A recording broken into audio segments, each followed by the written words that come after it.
वैसे तो उत्तर प्रदेश के सोनभद्र जिले में बसे हजारों साल पुराने इस विजयगढ़ किले का इतिहास महाभारत काल से जुड़ा हुआ है, लेकिन ये किला चंद्रकांता किले के नाम से ज्यादा जाना जाता है क्योंकि यहाँ बने रंग महल में एक जमाने में विजयगढ़ की राजकुमारी चंद्रकांता रहा करती थी। तो अलग अलग समय पर यहाँ पर बहुत से राजाओं ने निर्माण कार्य करवाया और अपने हिसाब से इस किले को बेहतर रूप देने की कोशिश की। तो कैमूर पर्वतमाला से घिरे हुए इस 400 फुट ऊंचे किले की जगह को किसी जमाने में विजयगिरी नाम से जाना जाता था और यहाँ एक समय में ऋषियों द्वारा तपस्या की जाती थी। तो ऐसा बताया जाता है कि चंद्रगुप्त मौर्य को जब मगध पर आक्रमण करना था तो उन्होंने अपनी सेना को इसी किले में विश्राम करवाया था। विजयगढ़ से लगभग 280 किलोमीटर की दूरी पर मगध पड़ता है, जो कि मौर्य वंश का साम्राज्य हुआ करता था और जो वर्तमान में बिहार राज्य में स्थित है। इसके अलावा विजयगढ़ के इस किले पर गुप्त वंश, गुर्जर प्रतिहार वंश, मुगल वंश और अंत में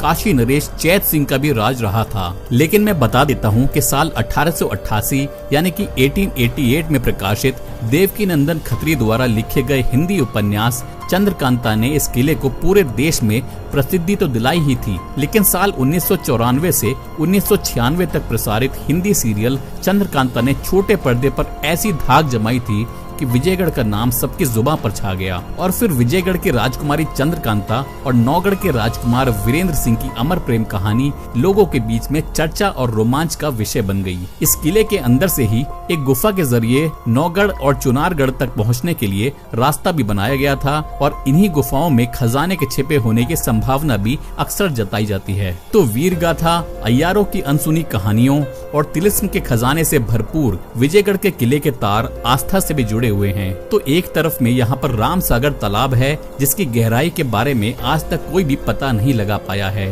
और भीषण गर्मी में भी इसमें कभी भी पानी नहीं सूखता है। श्रावण मास में इस तालाब से कावड़िए जल भरकर शिव द्वार में जलाभिषेक करने जाते हैं और यहाँ हर साल अप्रैल के महीने में एक मेला भी आयोजित किया जाता है। और वहीं दूसरी तरफ